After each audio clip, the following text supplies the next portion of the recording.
Último programa de Amanecidos. Vamos directamente a repasar el picadito de noticias de la mañana del día de hoy para ir adelantando. Gracias a toda la gente que se está sumando y a los que nos escuchan en la 98.9. Porque hoy terminando esta temporada del 2025. Sí, Tremendo, impresionante. Ha pasado un par de meses bastante largos. Bueno, fíjense ustedes que el que volvió a reaparecer en la escena ya había aparecido, pero después habló Fabiola en el medio y Alberto Fernández dijo: yo no me puedo quedar atrás, tengo que volver a salir a hablar y tratar de alguna forma defenderme de lo que dijo esta mujer, ¿no? Bueno, en esto habló acerca del mundo político Alberto Fernández en un streaming, habló acerca de la prisión domiciliaria, pidió prisión domiciliaria para De Vito y confirmó que no habla con Cristina hace por lo menos 2 años. ¿Por qué dice la prisión domiciliaria a Julio De Vito? Que él lo fue a visitar, incluso esto fue noticia en Ezeiza. Pidió que le den prisión porque tiene 75 años, diabetes y todas las condiciones para estar en casa. Dice que él no defiende la causa corrupción, pero le preguntaron: usted, señor, ¿qué opina? ¿Hubo corrupción o no en el kirchnerismo? Dice, y yo no puedo defender a una persona que revolvió bolsos con dólares. Como diciendo, la corrupción yo no la puedo defender. Esto decía. ¿Pero crees que durante el kirchnerismo hubo efectivamente corrupción en Bueno, yo la verdad que yo no voy a defender a un señor que vimos todos tirando bolsos de dinero por el muro de un convento. No voy a ponerme a defender eso. No, por eso volvamos a poner las cosas en su punto justo.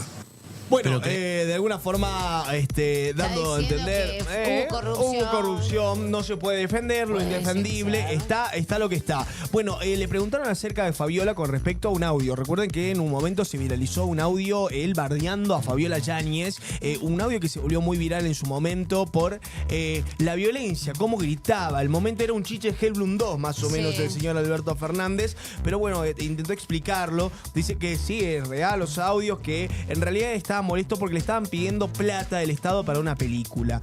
Él dice, le estaba contestando a la lobista de Fabiola porque le dice, ¿pero el audio era para Fabiola o no? Dice, sí, era para la lobista de Fabiola, quien le estaba pidiendo financiar una película de una amiga. Pero dice que no es la primera vez que se lo pide, sino que esta era la película número 10 que venía insistiéndole, che, metele plata a mi amiga, quiere hacer una película. No sabemos, pero viste que son nada. Pero esas películas under, ¿viste? Esa gana de soy muy fanático del cine, necesito hacer una película. Ayúdame, Beto. Beto a saber. El famoso audio de tu amiga Sandra. No te lo voy a leer porque me parece de mal gusto el audio y leértelo. Pero vos considerás... ¿A vos te parece de mal gusto que yo diga...? Pará, déjame terminar. ¿Vos considerás que no ejerciste, no violencia física, decís que no hubo una violencia hacia... de ningún tipo? No, porque yo estaba contestándole a una lobista que me estaba pidiendo que el Estado le dé plata a una amiga de ella para hacer una película. Y yo diciéndole, basta con este tema, porque esa no fue la primera vez, fue la 10ª vez. Basta con este tema. ¿La lobista quién era? No sé. Fabiola. Basta con este tema. No voy a usar plata del Estado para que la señora de un banquero haga una película. La señora de un banquero. Sí, me corresponde que vaya al Inca y pida el préstamo, qué sé yo. Che, me mata porque, viste, le preguntan, no soy violento, es decir, eras violento, sí, no me rompan. Era violento y se enoja, o sea, es lo más, se lo pone más violento para de la historia, o sea, la puta que te parió, no soy violento. Ay, Dios. Bueno, en esto habló acerca de la foto de Olivos, porque muy criticada. La otra vez a Fabiola Yáñez se lo dijeron en la cara, justamente, porque hay dos contextos de país, ¿no? Viste que hay cosas graves que pasaron post escena de Olivos, mucho peores. Pero en ese contexto, en ese momento, fue una tomada de pelo realmente, ¿no? Para la gran mayoría de los argentinos cuando de alguna forma que estábamos viviendo, alguna persona la sufrió, porque sí, muchos pueden decir, no, bueno, pero en algunos lugares estábamos de alguna manera liberados, sí, pero el contexto de Salta no era el mismo que el de Buenos Aires o el de Formosa, ¿no? Habían distintos contextos en donde el propio Estado Nacional pedía de alguna forma la guardate, quedate en casa, etcétera, etcétera, y ellos en un jolgorio. Bueno, esto explicó con respecto a la foto de Olivos. Intentó defenderse en 2 oportunidades. En la primera, sacado, digo, el perfil. Alberto indefendible con esto, muchachos, por favor. Alguien que le diga, flaco, si vas a responder o ir a una entrevista, si vas a volver a hablar, bajá un poco de la espuma. A mí me tocó ser presidente con una pandemia. Bueno. Yo prendía el televisor y así como está esa pantalla, en todos los televisores de la Argentina, abajo había un contador de muertos. Abajo me decían cuántos se habían muerto y al costadito me decía cuántos se habían contagiado ese día. Sí. En conclusión, ¿qué me están reclamando? ¿Qué? ¿Que preservé el Estado de Derecho? Pero la foto, le reclaman la foto, le reclaman la foto, porque en el medio de lo que usted describe la pandemia, usted describe la sequía, usted describe el sufrimiento, el conteo. En el medio aparece una foto de ustedes en pero usted porque ahora vamos a ir a eso ya he dicho 500 veces que fue un enorme error, ya lo dije 500 veces, además, pero quiero aclarar una cosa, yo fui ante la justicia, rendí cuentas y cumplí con la condena que me puso la justicia. Bueno, por supuesto que siguieron insistiendo en esto. Quiere reaparecer, el vago no quiere ser un muerto político, ¿viste? No quiere. Porque en un momento lo han liquidado y se decía, no, Alberto Fernández ya está muerto, no hay forma de que vuelva a la política, pero el vago se está metiendo, Una cosa es volver a la política y otra cosa es ser panelista de televisión. Son dos cosas distintas. Sí, porque pero yo tenés cámara, yo calculo. Vos tenés cámara, podés hablar y muertos políticos hicieron las elecciones y perder por goleada. Claro, que te voten dos personas. En todo sentido de la... Te pueden llevar, es como Cavallo, digo, no puede ser un ministro de Economía de nuevo por lo que significa, pero sin embargo está en todos los canales de televisión opinando acerca de la economía argentina. Digo, por eso para mí son dos cosas muy distintas. Una cosa es ir como panelista de televisión a todos lados y hablar, y otra es postulate unas elecciones y fíjate si gana o no. Claro. El vago no la gana, no gana nada. No va a ganar. Eso es ser un muerto político. Después que seas un personaje funcional para la televisión y los medios, o que sea una entrevista rica porque no deja de ser el expresidente de la nación argentina, vinculado a un montón de escándalos y que por ahí sirve para hacer una nota y sacar titulares como lo que estamos viendo ahora y que después los medios lo repliquen. Yapó. Pero después de decir, podés meterte en política, digo, ¿cuántos políticos de verdad escucharían a Alberto y dirían, voy a tomar lo que digan? Bueno, entra a mi partido.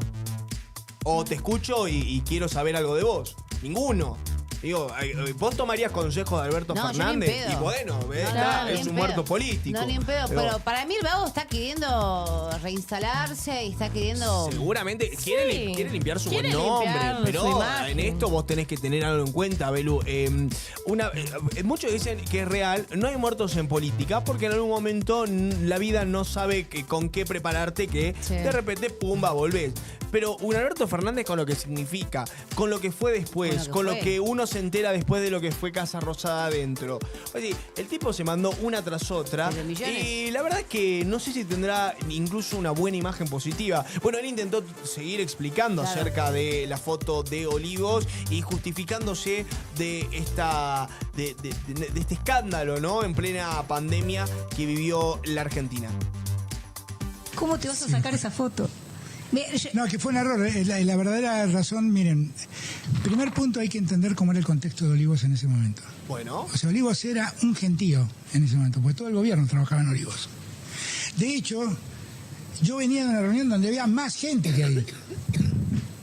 Pero yo estaba gobernando, ¿qué voy a hacer? Claro, hubo otras situaciones de ese tipo. Nunca. Es más, de hecho yo no registraba este hecho. Cuando apareció yo no podía entender de cuándo había pasado esto. No lo registré. Ahora, desde el primer día, sí, pero no lo registré. Bueno, a ver, ¿quién sacó la foto? Volver al pasado. El tema era quién sacó la foto, ¿no? Claro. Yo hubiese sido esa persona, hubiese sido él o la tipa. Escondan todos los teléfonos, sí, claro. ¿Cómo no vamos a sacar una foto? La contraposición ahí era, digo, volver un poco atrás, pero... Estaba malísimo eso. Sí, hay una realidad, hay muchos que lo hacían, obvio, no vamos a perder, pero bueno, si vos eras el que ponía las leyes, ponía las normas en ese momento, claro. El que volvía, por ejemplo, del exterior o de un viaje en el interior del país, volvía con custodia policial a su casa como si fuera un delincuente. ¿No? Ese era el punto equilibrio entre lo que estaba haciendo él adentro y lo que estaba pasando afuera. Para no perderlo de vista. Bueno, el Congreso ayer vivió un momento en donde mucha gente se preguntó si esto era real o era una escena sacada de Netflix, ¿no? Es un sketch, parece ser. Una diputada del PRO, que ya lo habíamos hablado la última vez, Marilú Quirós, diputada del PRO por Chaco. ella de alguna forma habla acerca de algunas incongruencias que hay con las vacunas. Ay, no, sí lo vi. Una mujer antivacuna. Una mujer que ella dice, no soy antivacuna, pero permítanme dudar. Claro. Permítanme dudar, ¿qué, señora? No, bueno, te vacunan, no sabe qué te ponen adentro.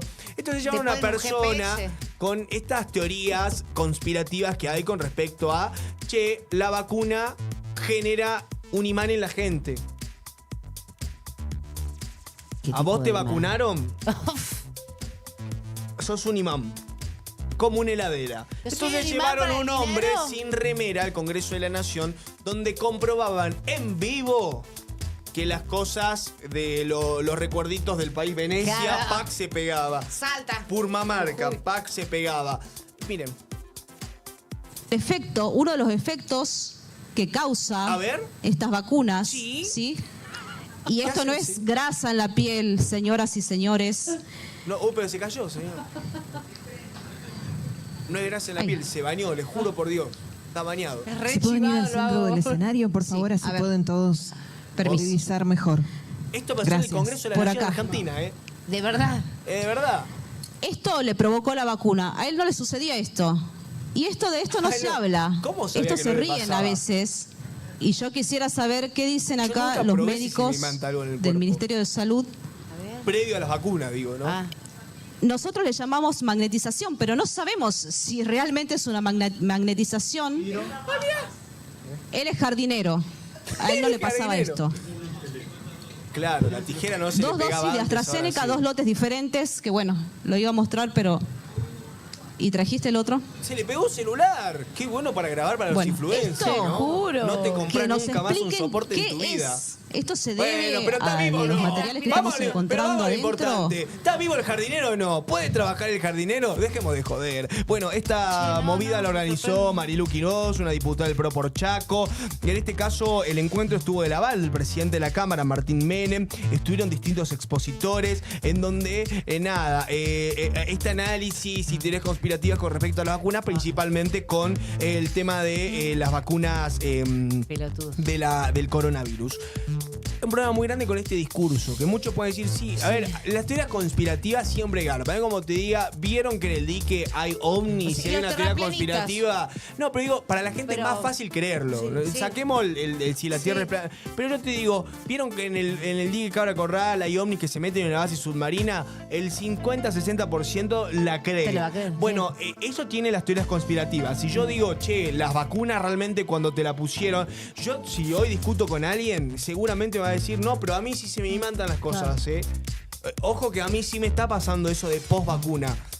Empieza una cuestión de contagio en ese sentido, de deslizar esas teorías y que la sociedad la termina comprando y la repite. Obvio, no, a mí sí me pasa, yo sí tengo, etcétera, etcétera, que debe tener otro tipo de explicación. Digo, habría que hablar con un científico que diga, che, el tipo ese. Hay un problema muy grande con esto, que es la cantidad de antivacunas que vinieron post pandemia de padres jóvenes o de padres más adultos que no están vacunando a sus hijos. Es tremendo, boludo. Y empiezan a reaparecer otras enfermedades que ya estaban de alguna manera relegadas, ¿no? A lo largo del tiempo, gracias a las campañas de vacunación, son enfermedades que quedaron sepultadas en el pasado y que ahora vuelven a aparecer a causa de no vacuno a mi hijo, porque yo no confío mucho en las vacunas que nos está dando el gobierno, nos están poniendo un imán, un chip. GPS. Los rusos nos están analizando. Estados Unidos quiere que tengamos un chip en la cabeza y nos controla todo el mundo.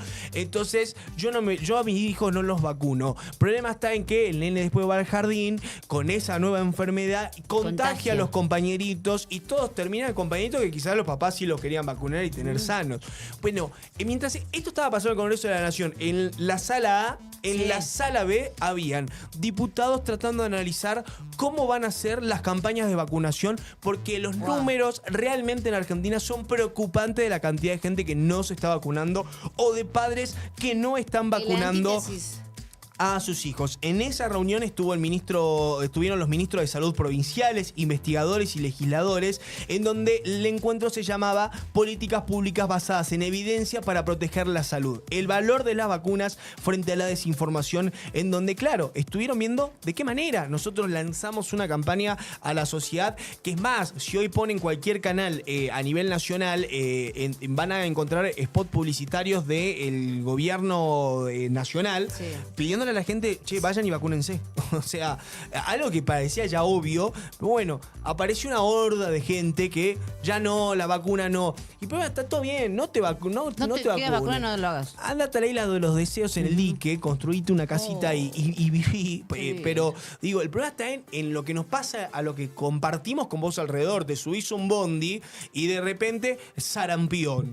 Decís, qué garrón, pero ya no soy chiquito para parecíamos que la sarampión ya estaba. No, la sarampión volvió.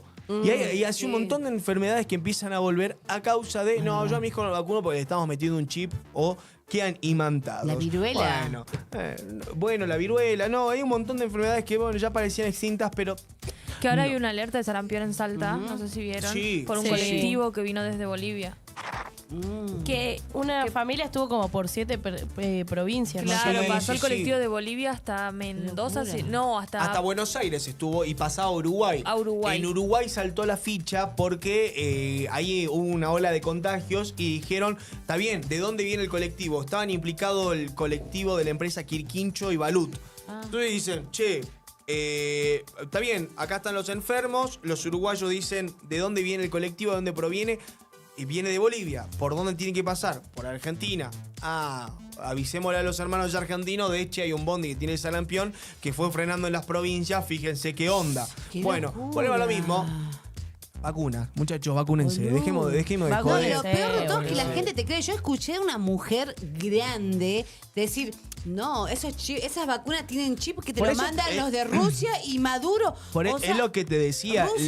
La teoría conspirativa termina convirtiendo el efecto que se quiere dar.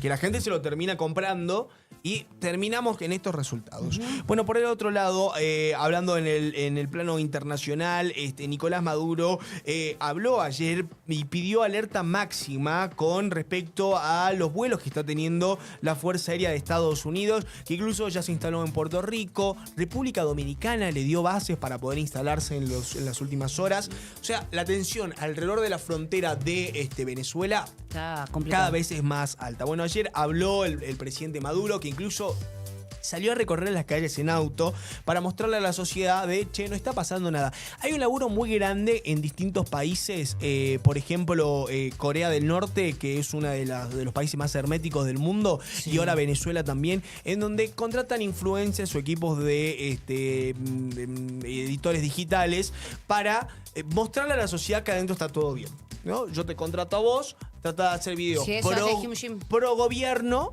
mostrando que, nada, un día normal en Caracas, en Venezuela, o en Pyongyang, en Corea del Norte, en donde hay teatro, la gente sale a morfar, que es mentira lo que dicen. Ahora, eso lo vemos en cuentas. Claro. Después, si charlas con alguien, por ejemplo, en Venezuela, te dicen, no, la verdad, a veces algunos tan mal, otros no tanto, pero digo, porque la situación no es igual a la del 2018-2019, que era un desastre total, una ola de migración tremenda para distintos países. Fue mejorando de a poco, pero no están tirando manteca al techo, no hay una situación todavía compleja económica, pero entonces Maduro se suma en esa horda que en las últimas horas sacó un video de él recorriendo las calles de Caracas en vehículo, diciendo, miren, acá no pasa, no hay alerta, no hay nada. Bueno, ayer habló de todas formas en conferencia de prensa y le pedía esto a las Fuerzas Armadas. Una victoria de la paz sobre el fascismo interno y externo. La independencia, señores oficiales, señoras oficiales, soldados y soldadas, la independencia y la paz son patrimonio indivisible de la existencia de nuestra República.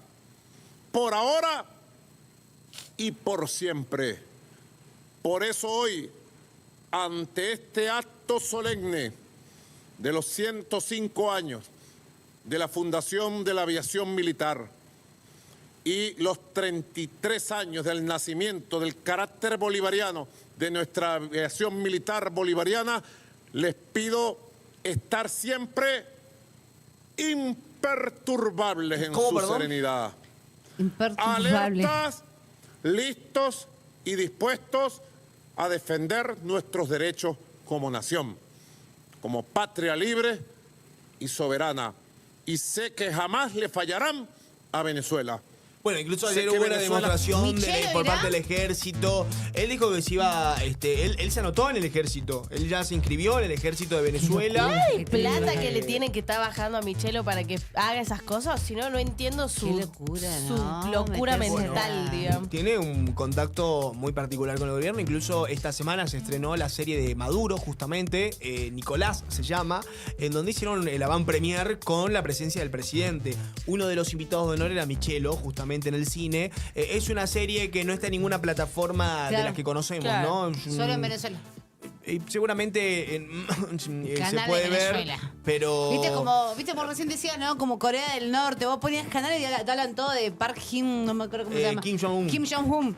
Todos hablan, las novelas hablan de él, ¿me entendés? Claro, ya, qué locura. Bueno, por el otro lado, en Argentina se hizo el Martín Fierro de cable, ¿no? Sí. Es una noche donde se transmitió a través de C5N y el ganador del Martín Fierro de Oro es Gustavo el Gato Silvestre. Bueno, se llevó el Martín Fierro de Oro, el periodista. Bueno, hubo, por supuesto, la presencia del presidente de APTRA, el señor Luis Ventura. Bueno, gran noche, que cada vez que se celebra esto y hay una reunión muy grande por parte de los periodistas, conductores y productores, es una fiesta tremenda. Estuvo conducido por Lizzy Tagliani y Juan Di Natale, arrancó 21:30 horas, y así el señor Gato Silvestre, que por supuesto cada vez que hay un Martín Fierro tira un palito. Se habla de política, sí, ¿no? obvio. Bueno, un Martín Fierro icónico fue la de la Nata, que no me acuerdo si él había ganado en ese año el de oro, en este caso el Martín Fierro de aire, en donde instaló por primera vez la palabra grieta, ¿no? Es que él fue el que instaló la grieta. Claro, pero él en la terminología, digo, se dio en un discurso post haber ganado un premio. Bueno, fíjense ustedes el momento en que gana el Gato Silvestre. Por estar, gracias a mi familia que me banca, a mi esposa Marcela, a mis hijas Paz y Angie, a mi madre, a mi hermano que están en Concepción del Uruguay, y gracias a todos. ¡Viva el periodismo! ¡Vamos! ¡Viva el periodismo que no muere! Nadie lo podrá matar. ¡Que viva la televisión! ¡Que vivan todos los medios! Y vamos por mucho más. Gracias. Bueno, por supuesto que fue una noche, al ser de cable, hay muchos periodistas de cable, justamente, TN, C5N, Crónica, etc. Entonces, vuelvo a lo mismo, se habla de periodismo y política. Claro. En este caso, Manu Jove, que es un periodista de los más jóvenes de la televisión, Manu Jove, de los más jóvenes. Bueno, periodista de TN y además periodista de Blender, hace muy poquito se casó también. Bueno, ganó, en este caso, a Mejor Cronista Movilero, y a la hora de agradecer, por supuesto, la estatuilla y demás. Laboró mucho con Jorge Lanata también. Él ha sido uno de los cronistas de Jorge Lanata. Habló acerca de la violencia que hay con respecto a las fuerzas de seguridad con los periodistas, en donde se pega a periodistas por el simple hecho de ser periodistas, ¿no? Esta violencia que hay, transmitida, por supuesto, por parte del gobierno nacional. No lo odiamos suficiente. Muchas gracias. Primero que nada, APTRA, y un poco no poder querer estar diciendo esto con este premio en la mano, arriba de un escenario, por primera vez, espero que no por última. Gracias, por supuesto, a TN, mi casa hace 12 años, el lugar que me dio, para empezar, muchísimos amigos sobre todas las cosas.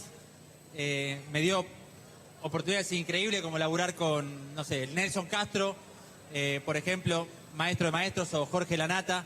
Y agradecido eternamente por eso. Me dio también la posibilidad de conocer ni más ni menos que al amor de mi vida, a Agus, que hoy no está acá, está laburando justamente ahí, así que le mando un beso y cumplimos 2 meses de casados. Te amo, amor. A todos los amigos, a la familia, hoy me acompaña mi vieja, pero mis viejos, mis hermanas, mis fans número 1 siempre. Y en particular también a partir de lo que es este premio, a los que laburan en la calle, a todos, porque me parece la mejor forma de contar las cosas estando en los lugares.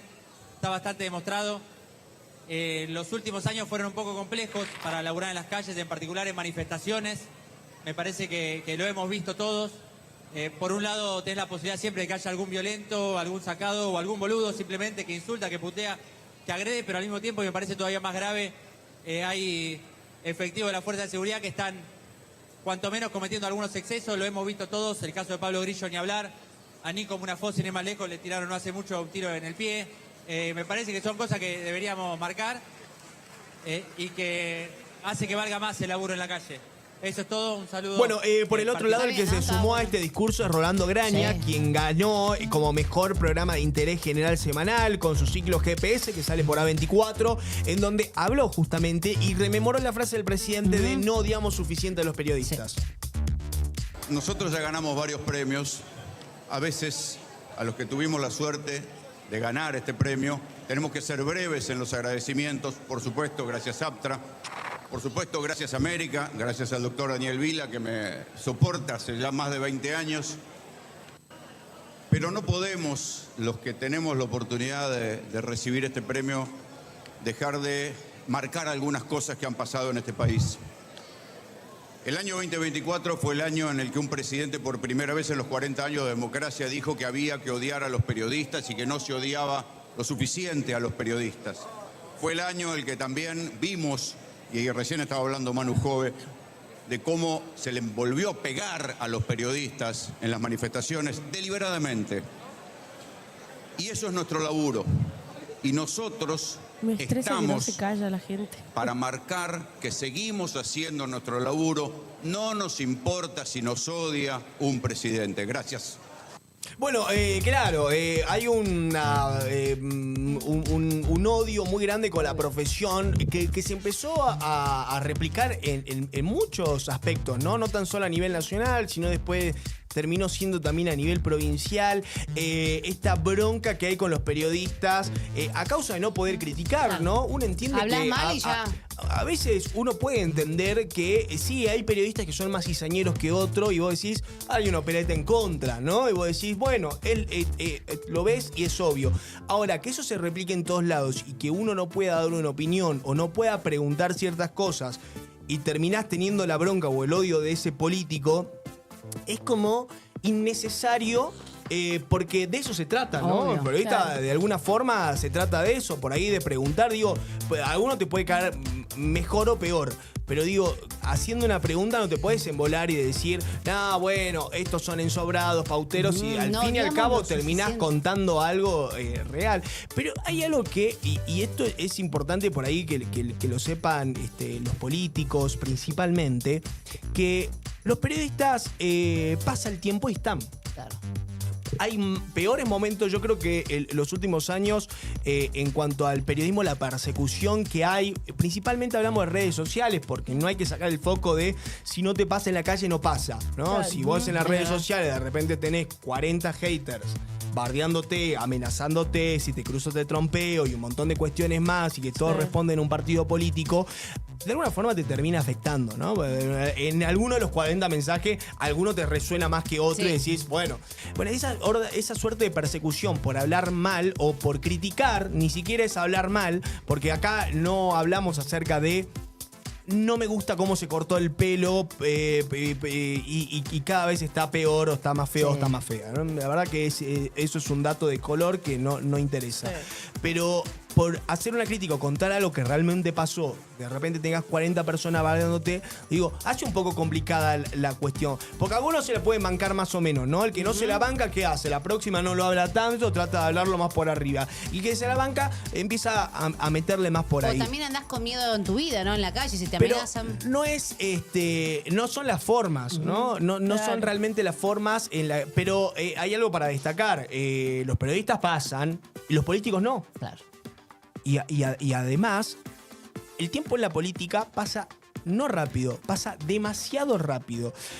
Yo tengo 11 años, casi 11, voy a entrar 11 en esto, y es nada a comparación de periodistas que están hace 20, 30 años. he visto pasar muchos políticos y he visto y he conocido y me lo han dicho políticos que, por ejemplo, no daban entrevistas si el periodista no era el dueño del medio o no era tal. Claro. Es el mismo político que en ese momento estaba allá arriba y tenía sus condiciones para dar una nota. 4 años después, es el primero que está saliendo hasta en la radio del barrio porque necesita una visibilidad pública, ¿no? Son los mismos que cuando estaban en el poder eran, a mí no me hagan este tipo de preguntas, y 4 años después nadie ni siquiera lo quiero tener dentro de mi agenda de la rutina porque no me interesa hacerle una nota. Digo, los políticos pasan, hemos visto pasar gobernadores, intendentes, y ¿dónde están ahora? ¿No? Muchos de ellos, ¿dónde se encuentran? Que en su momento, estando en el poder, eran, no, conmigo no se metan con esto. Bueno, pero digo, después de 11 años, en mi caso estoy, pero pongamos otros nombres de periodistas que tienen muchos años más, todavía siguen estando vigentes. Y algunos en su mejor momento, otros no tanto, y otros construyendo algo en el medio. Esto para que lo sepan, porque el poder que tienen los políticos realmente es muy corto. Es muy corto. La vida dentro es muy corta. Después te terminan, capaz, no sé, acomodando, siendo algo, pero terminas en la estratosfera. O sea, terminas muy en el inframundo, en donde nadie te termina haciendo una nota. Entonces, a veces hay que tener un pequeño baño de humildad, esto para los políticos, porque realmente les termina pasando, ¿no? Te puede enojar, te puede no gustar una opinión, y está bueno que lo digan, y está bueno ese cruce que hay en general, pero tampoco el punto tal de la persecución o no, yo ya no te doy notas porque vos hablas mal de mí. Un poquito más de humildad, muchachos. Les puede durar 4, 8, si quieren le pongamos 12. Muy poco. Fíjese Urtubey, 12 años en el poder. La última elección, malísimo, fue muy mala. Tuvo 12 años y uno decía, ¡wow! 12 años, nada. En política nada. Romero. Romero. Toda la vida. ¿No? Bueno, nada, es como para que lo tengan ahí a mano, porque el tiempo pasa, la función pública pasa, pero hay algunos que se terminan quedando en el camino. Y uno de ellos son los periodistas. Porque hay algo que el político quizás no tiene, podemos decir, mucho político lo termina haciendo por otros intereses, sino porque realmente tiene una vocación. En el caso de los periodistas sí la hay. Hay una pasión y un fuego interno que te permite seguir estando, ¿no? Claro. Y que a pesar, porque mañana no estás en un medio, ¿no? Se cortó por la presión y todo. Lo haces en Instagram. Y seguís, como muchos hoy lo hacen. Editas tus videos y lo haces vos. Sí, Marcelo Longobardi se abrió un canal de YouTube, no está en radio y lo hace desde YouTube. Digo, el periodista sigue estando y te va a seguir, como una mosca. Te va a seguir dando vueltas donde quiera que esté. Digo, en una radio, en un streaming, en la tele o en sus cuentas de redes sociales. Digo, pero no se fue, sigue estando. Amigos, 7:54 de la mañana.